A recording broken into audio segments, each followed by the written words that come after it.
Welcome to the A New Narrative podcast, where we discuss all things health and human design. I'm Sam Zagar, your projector guide and host.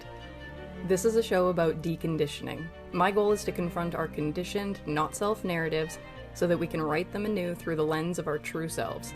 It's through this process that I hope to guide you to your signature life.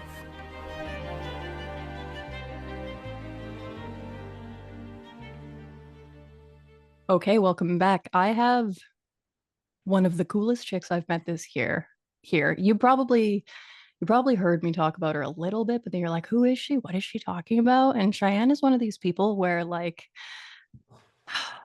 I'm really sorry about the people I'm about to upset or the people that are about to feel a little bit bummed out, because I talk to people all the time. People send me messages all the time about watching my content or watching my videos or whatever.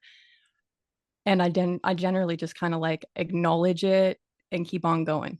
But Shyanne reached out to me and I don't know what it was. There was just like there was a kindred spirit quality.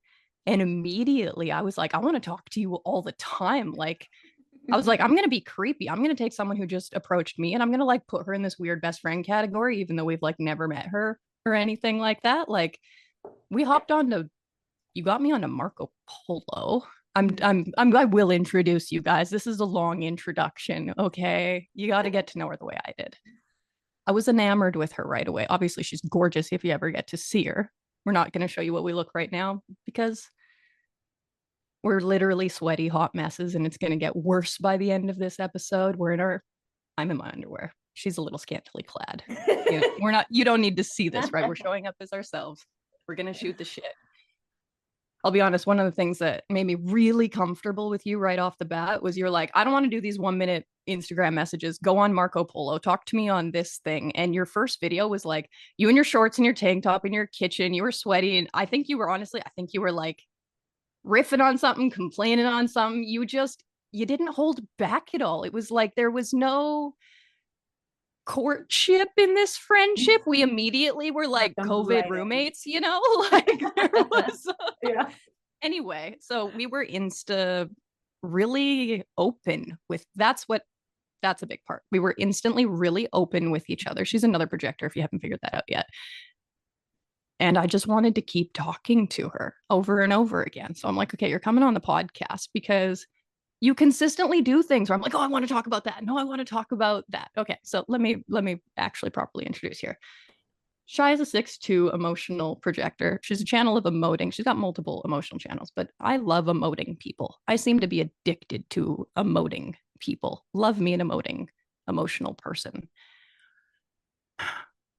We're going to get into some really good emotional stuff here. We're going to get into some really good energy stuff. She's a mom. She's married to an energy type. She's got 2 energy types for kids. But really, the title of this is Hot Girls Put Coffee in Both Ends.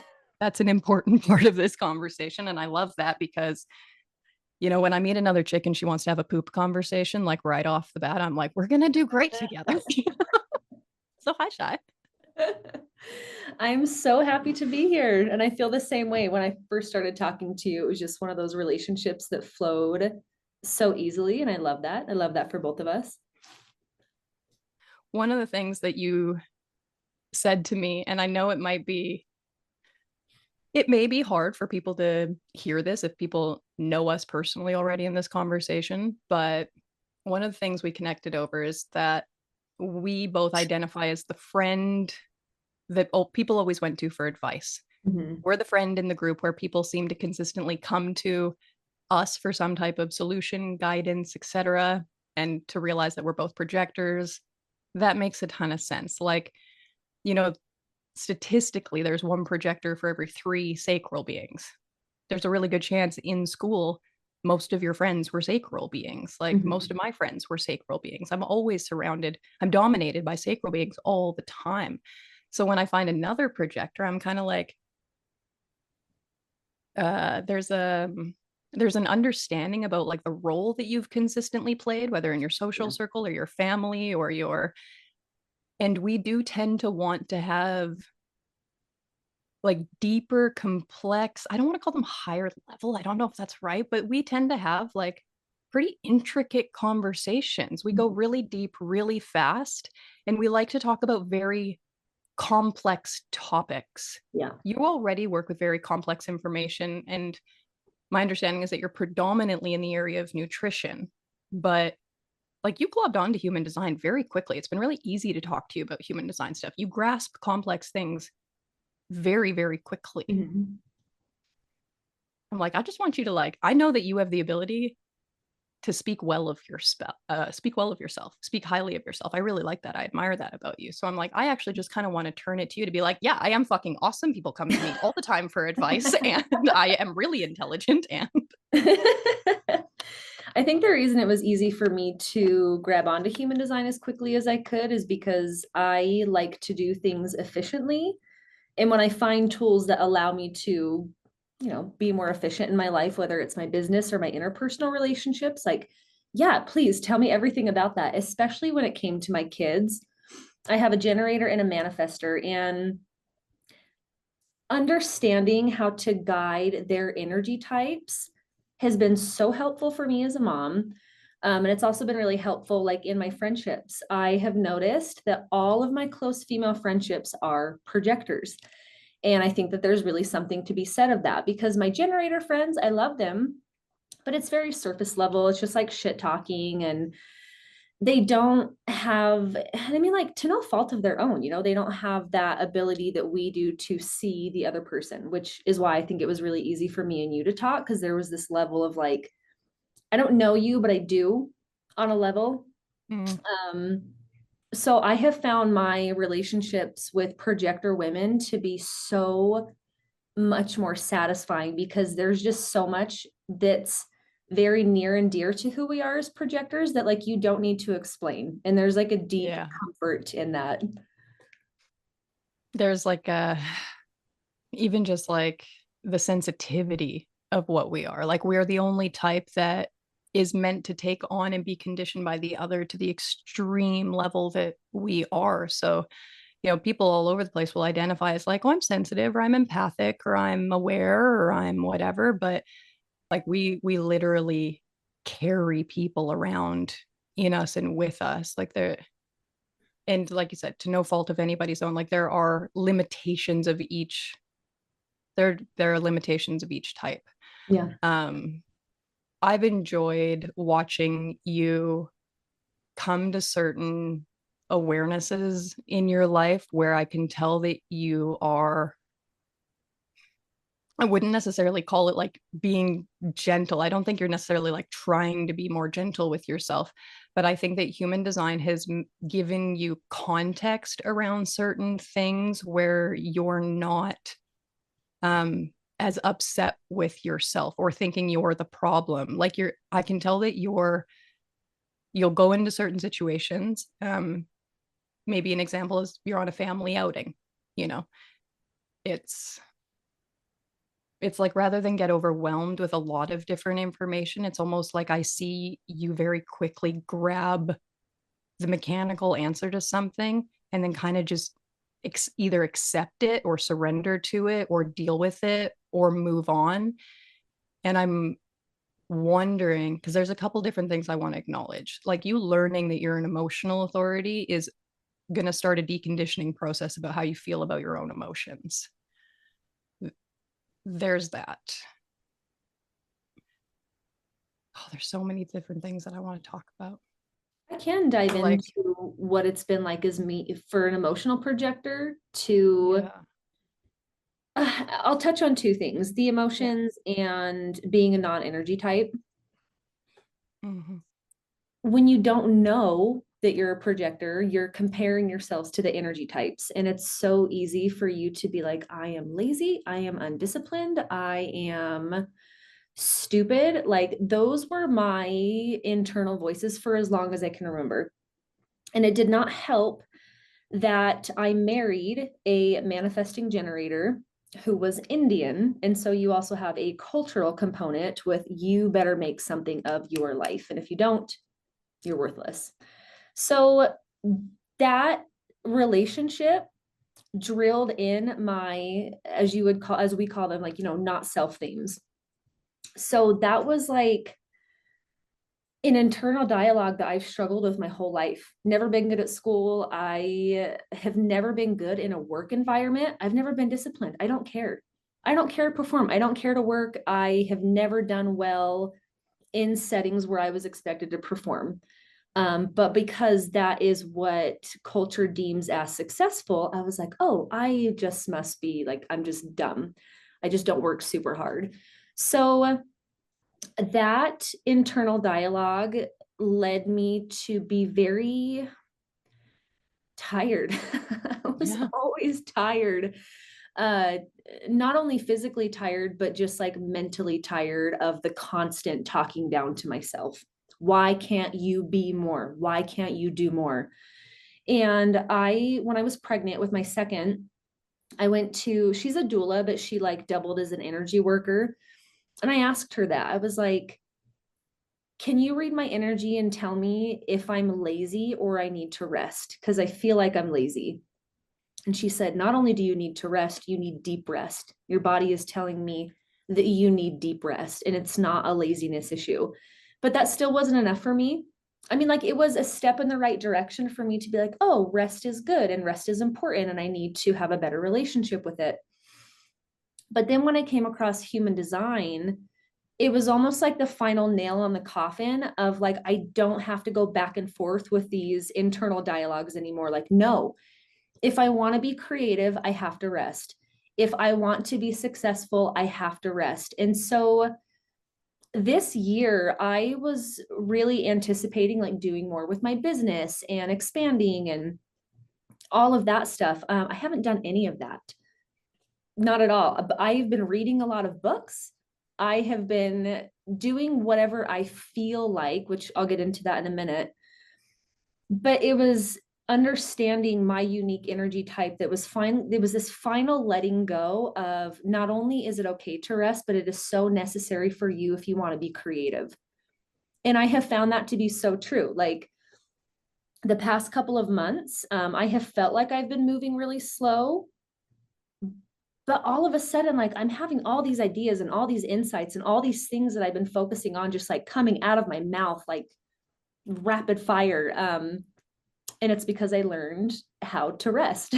So there's that portion. And then the emotional aspect. I can't tell you what happened in my childhood that made me disconnected from my emotions because my mom is a very gentle, loving individual. My dad was very distant. So I can't like pinpoint it to one certain thing, but like along the lines, like somewhere in my childhood, I was like disconnected from my emotions. They didn't matter. I didn't know how to feel them. And that got worse as I became an adult to the point where like I felt numb all the time. I just was very numb to the way that I felt. And I had this perception of myself that I was not emotional, that I was super stable all the time. And I didn't have to deal with the ups and downs of being an emotional person, which knowing what I know now is super funny. It's not funny, but it's funny. um, so realizing that I am an emotional projector has been a very new revelation for me. I would say that's something I've been very intentional with the past 4 months, like new. Uh, I'm not perfect at navigating my emotions, but human design has given me kind of like a blueprint of here's how you work, here's how your emotions work, here's how you can support yourself. And this has just led to me being more kind to myself.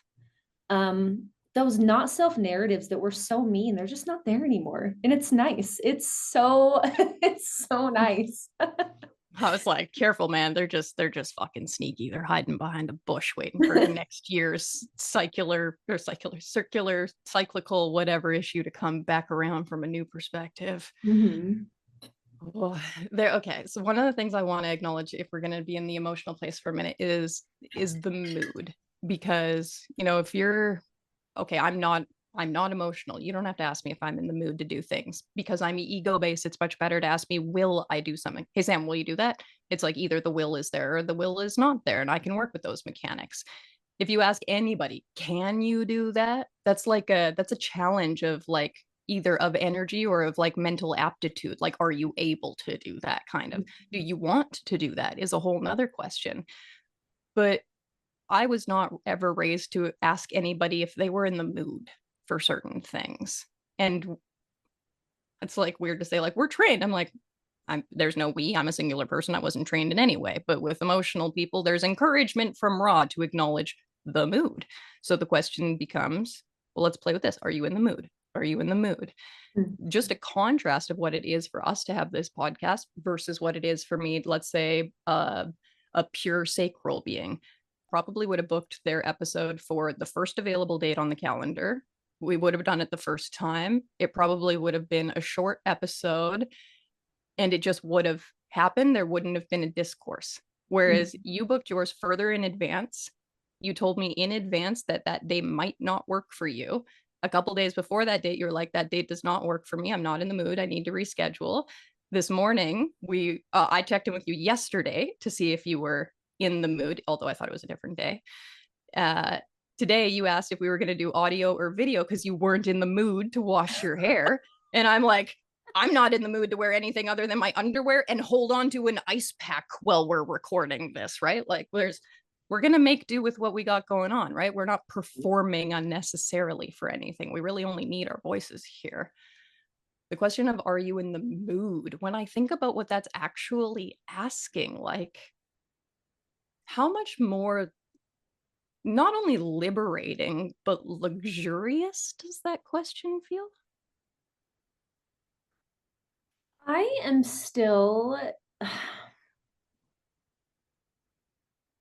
I'll be honest, I'm still trying to navigate my moods and how I am to operate when I'm feeling irritable, when I'm feeling angry, when when I'm just wanting to isolate. And I think it's hard for me to honor my moods because I have children. And it's like, it Mm-hmm. doesn't matter if you're in the mood or not. You have to Mm-hmm. do these things. And I think that's where a large part of my feeling drained comes into play. It's hard being a projector and a mom. It's worth it. I love my kids, but being a projector mom is its own animal. I have a complex question and I do not expect a real answer out of this. It's almost more like something I really want to, I consider this. I'm not bold enough to really ask people this because I think it's too opinions based.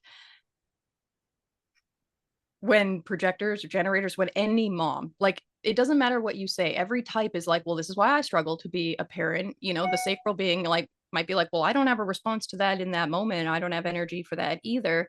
And I'm like, let's take it back. Let's get more historical, though. God forbid, like, is it correct for me to ask a sacral person, did you actually have a yes to the sex that you had that got you pregnant, that gave you the baby? Did you actually have a yes to the partner that impregnated you? Did you actually have a yes to the, like, how many appropriate authority responses or correct decisions can be made? Can they give you any sense of like long-term availability for this commitment? Like, if a generator has a no to the sex, but they have the sex and they get pregnant and they have a baby, is it so much harder to have the response to take care of that child? Or if there's a response to everything that leads up to the child, is it so much easier to take care of the child? I don't know. Like, are you, if you're correctly invited into your relationship and your partner is there and they're supporting you, like, is it easier to have the mood for your children or no? This is something that I don't think there's a right answer to, but I think about it. I like what you said, but be a little more specific on what you want me to touch on because I do love the projector parent conversation. Do you think that there's possibly like is there a long-term responsibility in terms of, no, that's not the question. The question is in defense of the children. That's where it's coming from. It's coming from this place of like, what if my dad didn't have a response to me sometimes? What if my mom didn't have a response to me sometimes? I know they didn't have a response to me sometimes, but did they have a response to having me? I wasn't a planned pregnancy, but you tell two sacral people that they're pregnant, they have a choice, they kept me. I am here, right? Like, But what is it that people are? Responsibility is a question here. How long does a yes from an authority last? How good is it supposed to feel? How long do we do something that doesn't feel good, but our authority said yes and we're responsible and we made a commitment? Like, these are really squishy areas for me in design, because there's no mechanical right or wrong answer to this. There's just the lived experiment of like, fuck, this is what it is to not be in the mood right now to be a parent. How do I talk to my kid about that? At what Mhm. point can I talk to my kid about my mood or about my authority or about my energy, where they can understand what's going on, where they don't take it personally? Like, it's not a question, I guess.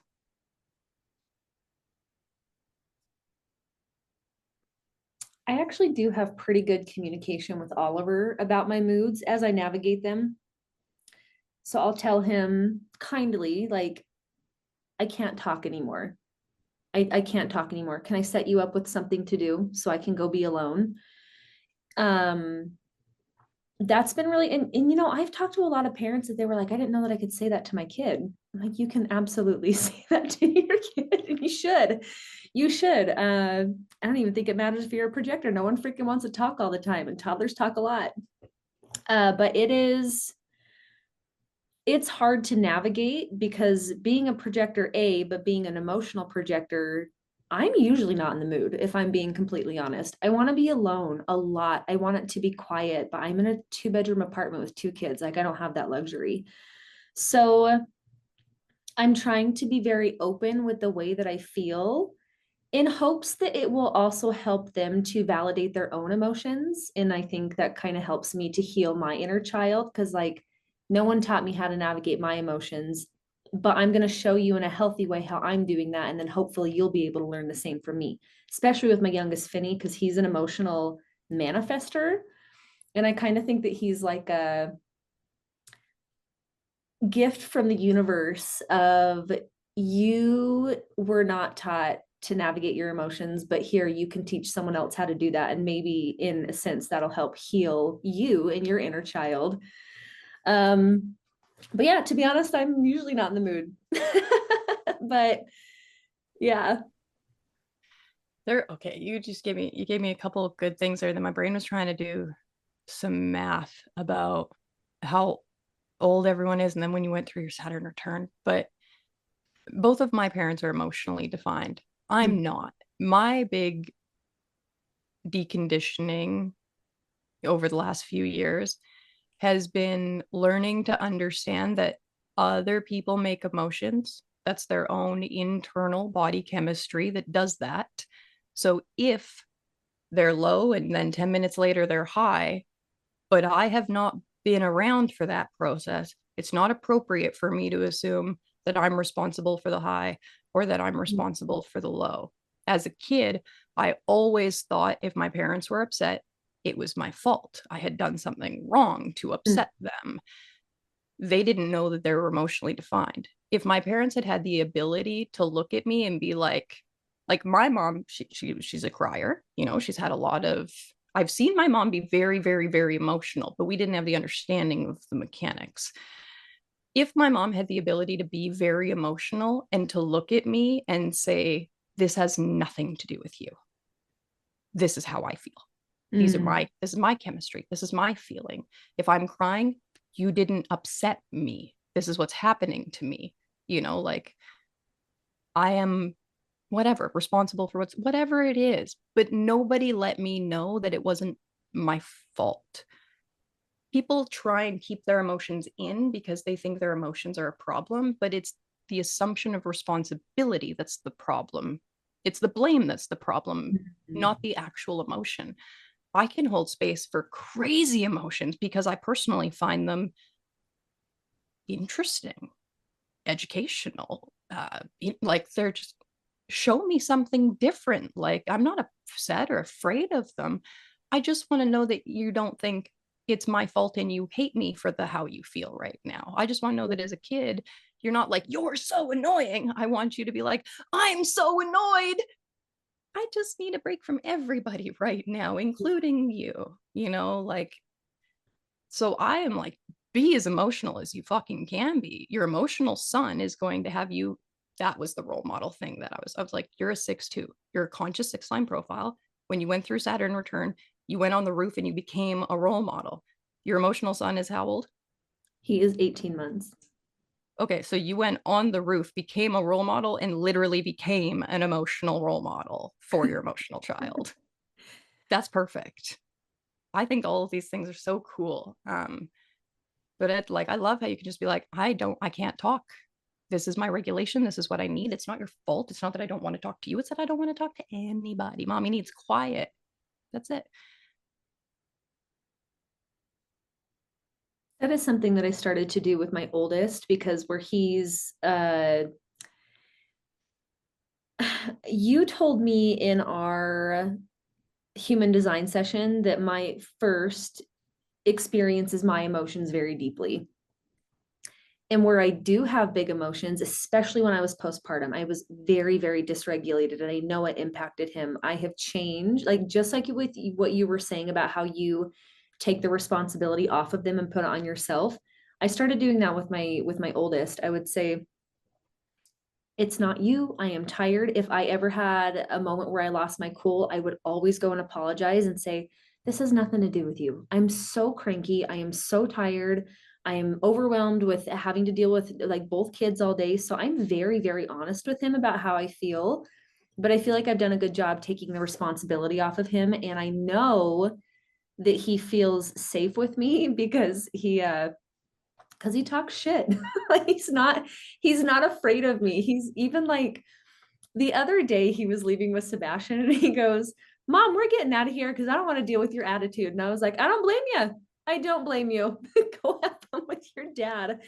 So for any other emotional projectors, taking the responsibility off your kids, like it helps significantly. And it also helps with shame as a mom that comes when like you do inevitably lose your cool. We're not perfect, but it's significant. And you're absolutely right. Like kids need to hear that so they don't take on all of that weight that is not theirs. I also think emotional people, they, I think when things are going well, I think when you're in a neutral or when you're in a high, there's a little bit of a feeling of like, I really want this to last. I don't want Yeah. this to change. Or maybe I can plan around this. Like, I'm in a good mood right now. Let's go do something. But there is no warning when it's going to change. There's no predictability. There's no duration guarantee. Like, it's not like a 5 day period. And then it's like, you might plan a really fun outing 2 weeks from now, go on that outing, and halfway through you get hit with a low. When you get hit with your emotional chemistry changing, I imagine when you're not sure what's happening there, you just get confused. You feel like you're wrecking the party. You feel like you're being a downer. You feel like you want to flake out and cancel. You feel like you're a bummer. I don't know. Like, what did it used to feel like before you knew that you were emotionally defined? And like, what happens now if you're doing something and you hit a low? Like, how do you talk to yourself differently about that? Before, I used to be a lot more explosive, which like, yeah, when you're dealing with decades of emotional suppression, it will come out. You think that, oh, I'll suppress my feelings and I just won't feel that. Oh no, you'll feel them. They will manifest in many different ways. And for me, it was just like I would just get like these explosions where I would just get really angry. Like I remember when I was postpartum, I was not paying attention to the way that I felt. I was having significant lows, but I was just disassociating. And then I would have these like rage episodes where I would throw things. I would throw things across the kitchen because like it made me feel better to have some type of emotional release. Although at the time I didn't know that that's what was happening. So now when I'm in emotional low, it's not this like kind of going back to the whole energy thing. Like, what is wrong with you? Like, why are you like this? Remember, it's just knowing that it's a wave has been really, really helpful. Even if I'm having these dark thoughts, knowing that like, hey, you're probably not going to feel the same way in a couple of hours is really freeing, that the low is not there to stay. And if you acknowledge the low and you tell the low that's in your body that it's safe, that it's loved, I have not had these explosive reactions because I'm honoring where I'm at in the moment. And that's not to say I'm acting like a child, but just giving yourself permission to feel without any expectations has been very freeing. The lows are still there, but the way that you handle them will make a big difference. It, as you were talking, I'm like, I hear that phrase again, like this too shall pass, this too shall pass. Yeah. And I laugh because that's my deconditioning enema phrase. And then you said explosive. And I was like, well, obviously now we have to switch to the enema conversation. So, but I'm gonna maintain a little bit of the emotional conversation here because I started doing enemas for liver cleanses. I still do enemas for the root center deconditioning because the act of having to be there, be uncomfortable, feel an extreme amount of pressure, and a pressure that's like a bit of like a poisonous pain feeling. Like that pressure communicates to you, like, get this out of me, get this out of me. Yeah. And you're like, no, I'm gonna relax. I'm gonna take this deeper. Like, ugh. Okay, Yeah. but eventually it's over, right? So when you're in a low and you're reminding yourself now, like, this is only gonna last a couple of days or whatever, it'll pass. Did the enemas help you with this general sense of conditioning of like, we can get through uncomfortable times? Like, is that one of the benefits for you? Or are you all like, no, I'm here for the coffee and the liver cleanse? I mostly did it for that and alone time, just 40 minutes. And alone time. Oh, you're desperate. Sometimes I don't even want to do them, but I'm like, I'm gonna go do an Enema just because I don't want to be around you guys. I right get 25 minutes alone in the bathroom. Fuck yeah. No, but I love that perspective. But I'm curious, like yeah, how does that work for you? How's that helped with your deconditioning? Because The sitting I'm uncomfortable so stuff. reactive that Mm. as soon as I'm uncomfortable, I move to deal with it. And so Mm. um the first time I tried to do the enema, I was so confused because I followed all of the steps and no coffee went into my body. Just none. And I didn't know what to do. I like changed directions, changed a bit, like just no coffee went into me. I was like, I don't understand the part I'm getting wrong. So I kept watching all these videos.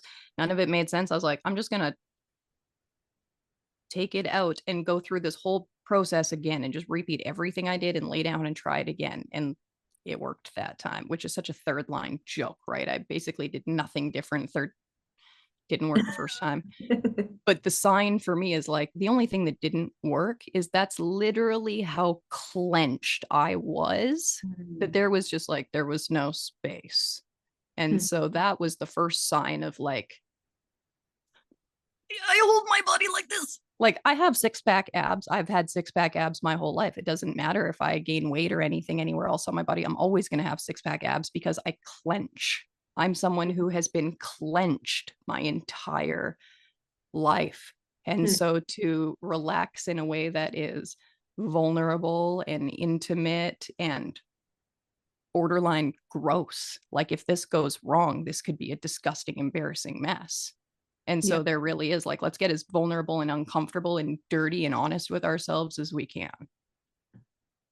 And I also, being an ego person, I tend to go like balls to the wall. I only want to do it a couple times, do it hard, do it perfect, and then get out and try something else usually. So for me, it was like, go big or go home. My first enema was a liter in 20 minutes and strong coffee. And I mean, don't get me wrong, I didn't take any in the first time I tried. And an hour later, when I tried again, I took all of it like a champ.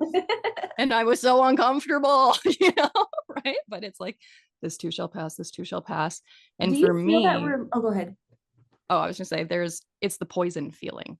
Everything feels really big, really tight, and it feels like I'm reuptaking toxins into my bloodstream. So my body is like, get it out before you poison yourself. Mm. And I had to get through that to realize that was a lie. It was a lie that could be true sometimes, but it's not a lie that's always true. And I'm reacting to the assumption that it's always true. that whatever is uncomfortable must be unhealthy. Mm. And that's not true. And Hmm. that's a big different lesson that I'm taking a long time to learn this year. It's a deep, complex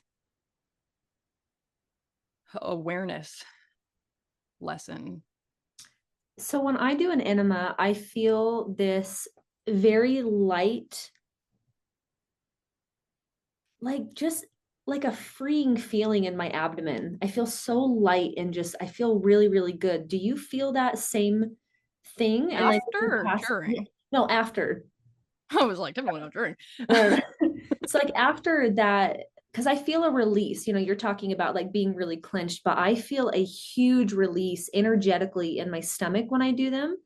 Do you feel that too? And do you feel like that helps you to like stop clenching, or do you not experience that? No, my feeling after is like it's a fresh and a cling cling. Like it's very just like empty. Like I feel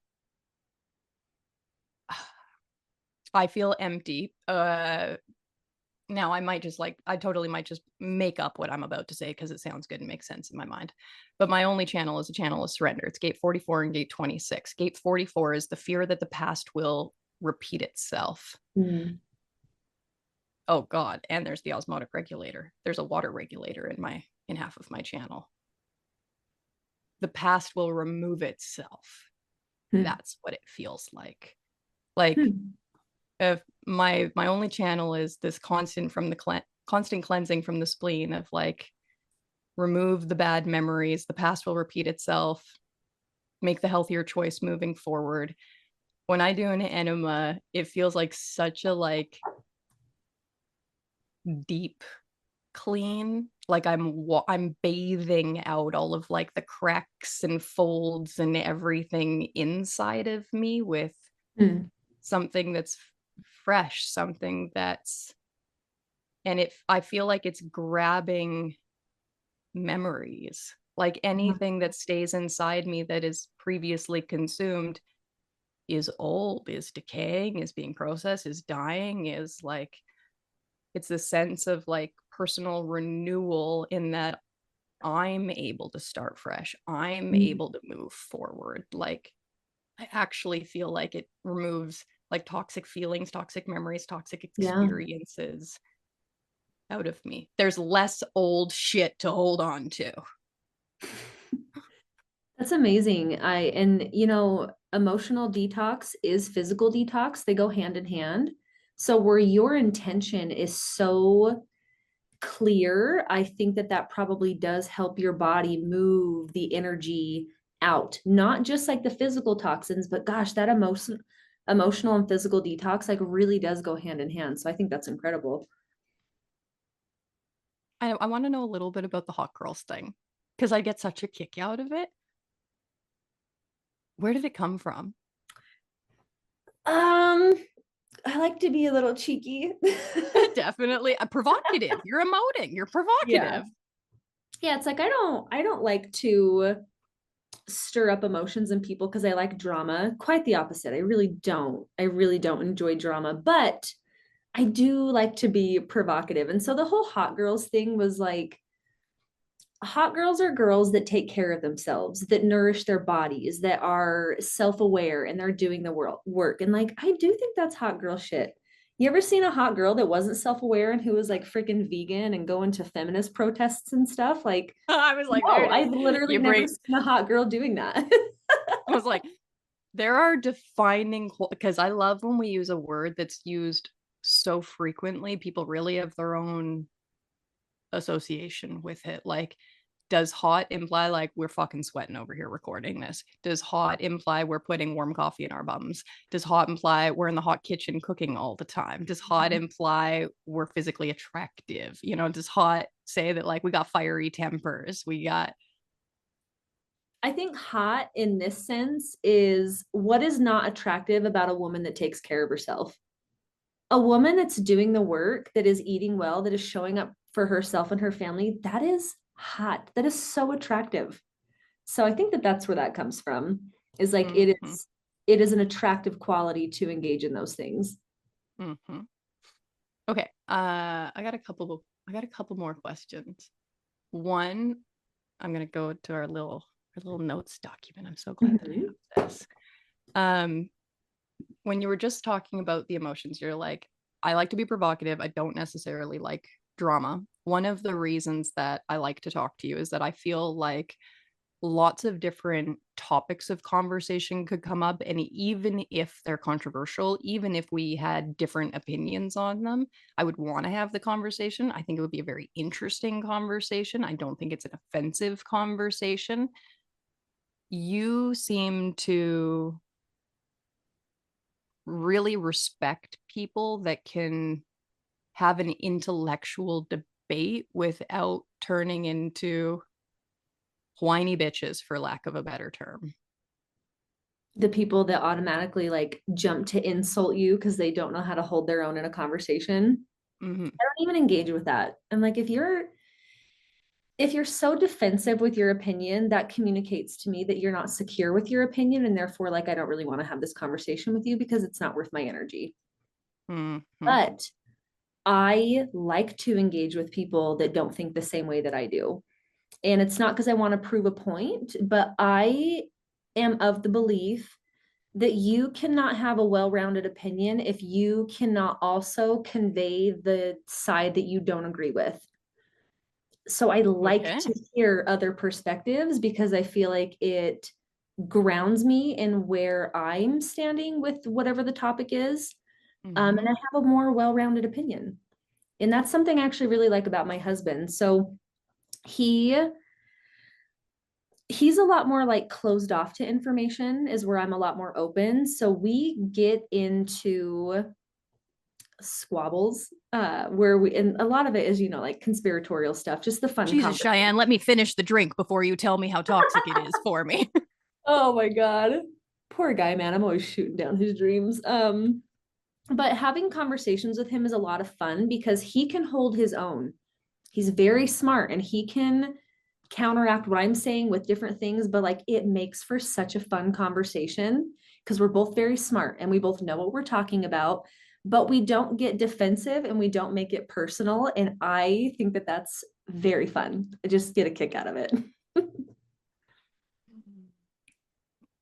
Yeah, fuck. So, I got so many things that I mean, I'd just like to talk to you. There's so many things I could just talk to you about all the time. Well, the family's Uh, not home and I have got nothing to do. So well, I'm I'm not literally the opposite. I'm like, I got family here on vacation. Um,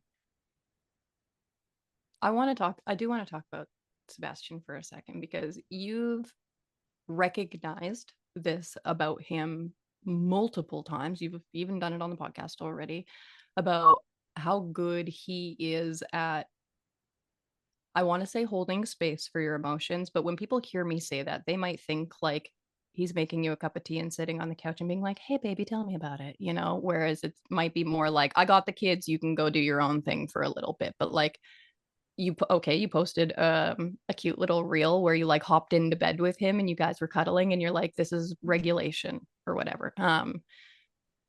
What are the ways in which he shows up to give you space, support your emotions, let you have your emotions? And especially, I want my audience to hear this because I want them to acknowledge that your husband is a sacral being who's not well educated in human design, but he's doing a good job of being your husband. So, how is he doing that? I can even take this back before we had kids. When I met him, like, I mean, I was like coming up on my Saturn return. I was 28. I was going through a divorce. I had just went through something very traumatic with my church body. I did not know who I was. I didn't know what I thought. Like I went through a really intense deconditioning process. A lot of that from my religious background. I was in a cult for 2 years. And so deconstructing my entire worldview was like not an easy feat. And I cried a lot and I just felt very broken. It was like, I don't know, and that's if you're a sixth line, like that's something that you'll really identify with. You go through this period where you're like, I don't know who I am. I don't know what I think. and I feel like I'm starting over and I feel like I'm behind, and it's very overwhelming. And what Sebastian gave me was the biggest gift anyone's ever given me, was just a non-judgmental space. He never made me feel bad. He never, yeah, that's what it is. He never made me feel bad. It's like he accepted every stage that I was at. But I think the reason that it worked is because I'm very big on personal responsibility. This is not your problem to fix. It's something I'm working on. And to have a non-judgmental safe space to do that, I think is what allowed me to have the growth that I have had. Now, he is not someone that I can talk to about what I'm going through. He doesn't do super well with like big emotions, but I also think like your partner is not supposed to be everything. And if you try to make them everything, you're going to have issues. So I did a lot of the work myself, and I honestly don't think that I needed his help, just because I think, you know, projectors lead other projectors. I wasn't going to get the insight that I craved from my generating husband. uh, but that, yeah, that's really what it came down to, is just I honor where you're at in this moment, and I love you all the same, and I'm rooting for you no matter what phase of the journey that you're on. And he still, like, when I tell him something like a revelation I had, he'll go, honey, I love that you're finding yourself. That's what he says all the time. I love that you're finding yourself. I'm like, thank you.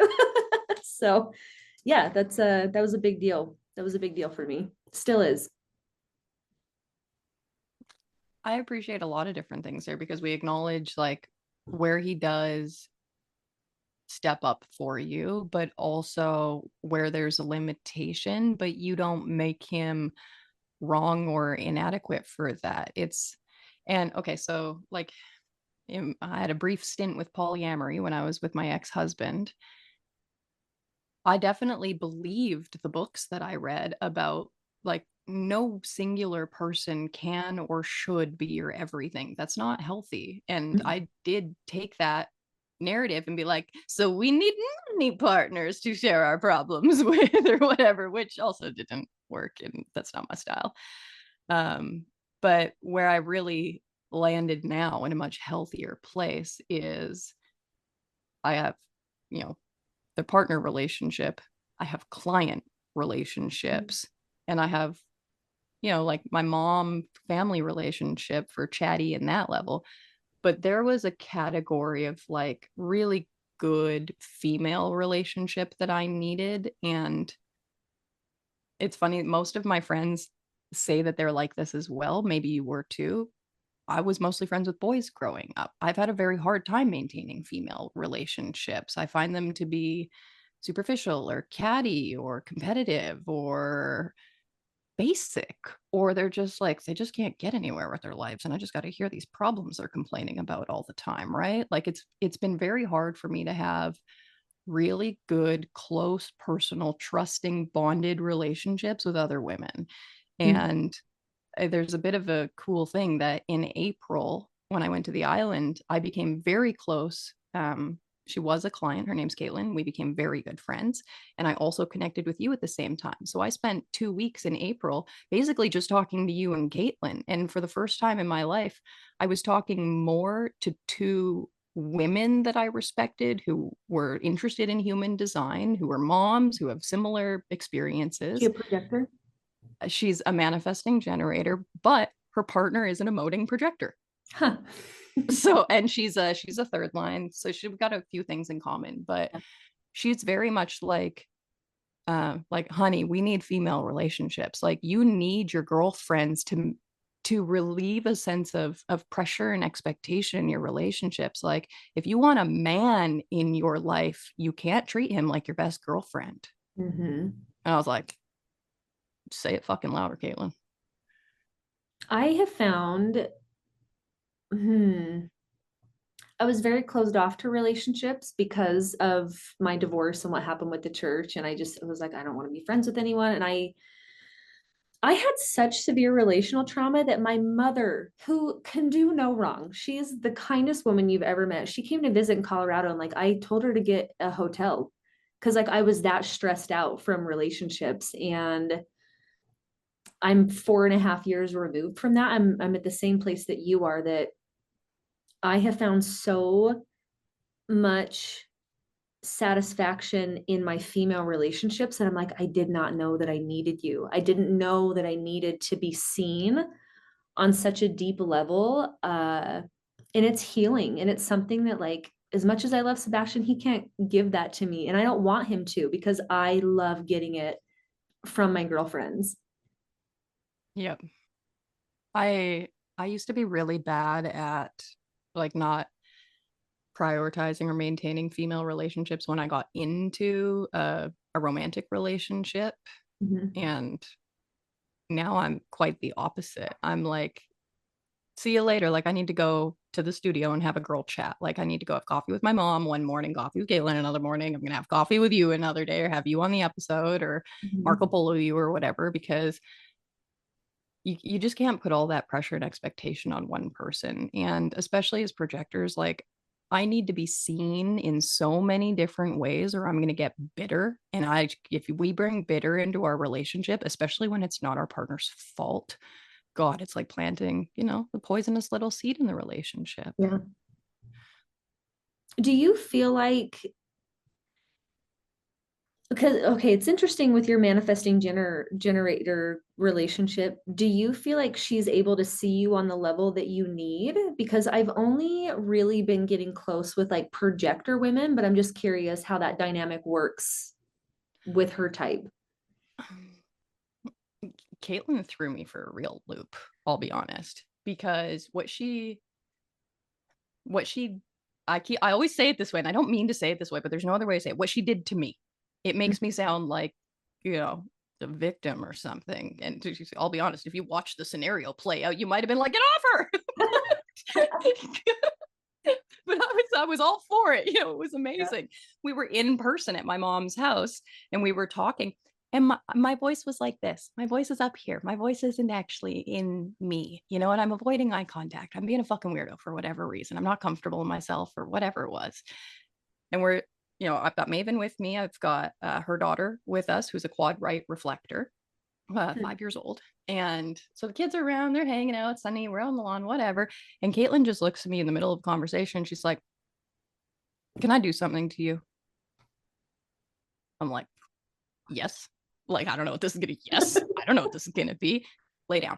Okay. So I lay down and it's like, your voice is stuck here. And she puts her hand here. It's like, my voice is stuck here. She's like, that's not where your voice is supposed to be. Where's your voice? And as she says that, it's like I'm immediately about to burst into tears because I tried to talk to my mom that morning and I was emotional and literally no sound came out. So I stopped, Wow. tried to say no. So I stopped because I get frustrated because no sound was coming out. And so the fact that hours later she was at the house and she's like, your voice is fucked up. You're not in your voice. You're not in your body. This isn't your. And so she's Hmm. like sat on top of me and like put her hand on my chest or on my throat and she would like move consistently further down my body and she would tell me to breathe and breathe out Hmm. loud. And keep in mind, she's sacral. Hmm. I'm prefacing you audience. I'm going to make a weird loud noise here. So when she does it, she calls it ocean breathing and it's like you've jumped into cold plunge water. So you would naturally be like that's the cold shock kind of sound. So there's this almost like you're being forced to breathe. You're being forced to take in and like get it out of you. But Hmm. she would try and make me moan as I did it, but very little sound would come out. And she'd Hmm. move her hand down like lower towards the womb area, and she'd stop her hand wherever the sound got stuck. And she took me from having the sound like up in my cheekbones. She shoved her fingers into my jaw to hold my mouth open so much I couldn't close it because she'd see me swallow when I couldn't make noise. And she's like, you're swallowing the pain. You're swallowing the trauma. This is what Wow. you've done every time. You swallow it, you go quiet, you freeze, you can't Mhm. talk. Like, I've never been so called out, but let me say it again. I've never been so recognized. Mhm. And I was recognized by a pure individual who's incredibly mutative, who was like a national level fighter. And not that that's relevant to, it's relevant in a sense that like she is crazy powerful And historically, she is one of the most masculine women she's ever met. No Mm. period, nothing but training, like super aggressive, strong fighter, open ego, looking for daddy's approval. Like there was so much squashing of her femininity. She was told she was infertile. And over time, when she figured out how to be in her femininity, of course she got pregnant. She has her daughter, she's got her partner. Like she's been through this. Yeah. So her ability to recognize that in me was a lot of she's done the work. And so I can respect the fact that she's done the work. She has, you know, she's got a daughter to show for it. She's got a good life to show for it. She has awareness to show for it. And she just, I let her show up in the full force of what her design is. Highly mutative, highly individual, really intense, she also is a 39, very provocative, very direct, very, and I was there for it. I was like, fucking break me. I think Do it. because many projectors, like we go our whole life not being recognized. And when it happens, I had it happen to me with a now very close friend of mine, Brianna. Not quite to the extent that you're talking about, but she did call out something in me that I wasn't aware of. And I cried about it for about 2 days. And it was like this, you see me? Like you see, I see everyone else. And I'm so tired of seeing everyone else. But like you see me. Um, I don't think there's any deeper way to feel love for our types than for someone to take the time to just, I see you. It's beautiful. And it's freeing. And it also leads to like more self and you know, projectors, it's we I don't know about you, but I have it in my mind that like I know what there is to know about me. You can't tell me anything about myself that I don't know. And then when someone does, it just the level of vulnerability and trust that is cultivated out of that is a bond that you cannot describe. And it's an honesty. Yeah. Like, and whether we're solar plexus defined or not, we're all here to learn how to be in relationship with the solar plexus. That's the Mhm. most advanced part of the body graph. It's our newest evolution. We're here to be in communion, and that only happens with truth and confrontation. Mhm. So when we have relationships where it's like they might not be saying the thing that's supposed to make you feel the best in that moment. It's like they might be saying the thing that you need to hear in that moment. And that is truth. And that is confrontation. And that is love. And that is honesty. And that's vulnerability. And it's real connection. Like, Yeah. I don't want friends that just tell me nice things. Like, I had a falling out with one friend and all of this stuff came out at the end. And they were like, you know, oh, I'm bothered by all these things about you. I was like, why am I only hearing about this now? Mm. And they're like, well, I didn't want to bring it up. It's like, it sounds like you fucking sabotaged the relationship then. We could have talked about these things. Mhm. Mm. It's interesting because I will say that, like, Caitlin doesn't see me the way another projector sees me. There isn't the grabbing it at the G center the same way.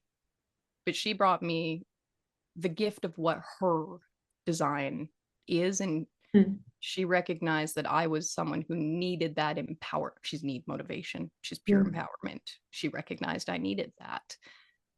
She recognized what she could give to me, the energy that she could give to me.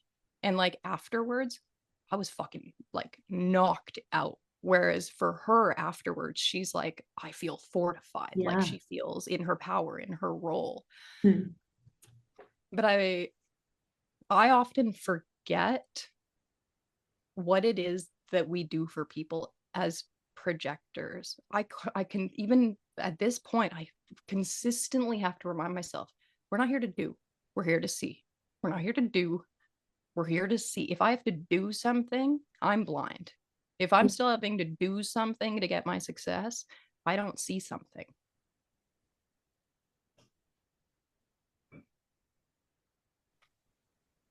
My mom was listening to me talk about just an ADHD experience the other day, and she was like, I have a friend who could really benefit from hearing about what you have to say about your experience because they feel similarly. And I immediately was like, well, that person wouldn't be interested in taking my advice. They're not into blah, blah, blah, blah, blah, blah, blah, blah. And my mom's like, Sam, that's not what I just said to you. I said they would just be interested in hearing what you had to say. That's enough. She's like, I didn't tell you to fix them. I didn't tell you to do anything. I just said they'd benefit from hearing about it. And I was like, holy shit. Like, I just tried to assign myself a way bigger job that was entirely unnecessary. I was going to do something about it because I couldn't recognize that there was something to share. There was something to see. There was an experience. Like, when someone sits with me and they listen to me rather than try and be productive with me or try and change me, like, that makes me feel. So the word transparent, I use it all the time, but it's the opposite of transparent. It makes me feel visible. It makes me feel like I show up. I feel like as a projector, we have these like transparency things, these little dials that we slide. And most of the time I've walked around my life and I'm only showing up as like 10% visible. I'm this like little mirage walking through life. When you get seen by another projector, it's like, holy fuck, I can, like, I exist. I can actually see the thing. And it's like it rewires shit inside you. Like, it, I wouldn't call it, maybe it's healing. I don't know. Maybe it's healing. Maybe it's soothing.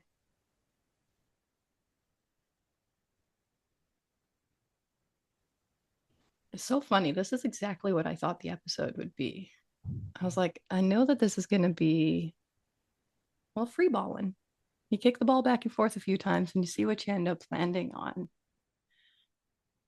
This is not the first time you're going to be here. It's funny, as I'm recording an episode, it's like I can hear questions from the audience where I'm like, oh, we're going to have to readdress this. As soon as you're like, well, I was in a cult for 2 years, I was like, nobody says that. And we move on to the next point of the conversation, right? Do you know how many messages I'm going to get that are like, Sam, did she actually say that? And you weren't like, what cult? You know? So I mean, we can get into that or we can save it for another day because it is quite a story. I was gonna say we're saving that for another day. That's gonna be an entire. There's gonna be. I think I needed to warm my audience up to you because you also gave me a little glimmer when you were like, you mentioned feminism and something else in there, and I was like, oh, I love when we get into these ones. But I needed to introduce you to the audience first. I have a feeling you're gonna come back and we're gonna talk about deconstructing faith and how that works into what type of spirituality or beliefs can be found within human design. Oh yeah. Saturn That's a returns are whole journey great. that I'm on right now, and I'm not going to pretend that I have all the answers, but yeah, it's something I'm very passionate about. And if people are interested, like, love to talk about it. Oh yeah. Okay, audience. All the things that you heard us like gloss over before we went into the next thing, and you're like, "Excuse me, can you please go back to that?" We'll go back to that if you want to. She's gonna come back. We're gonna ask about the cult. Okay, I'm gonna let you go now because knowing that the kids are not home, let's give you as much free time to do whatever.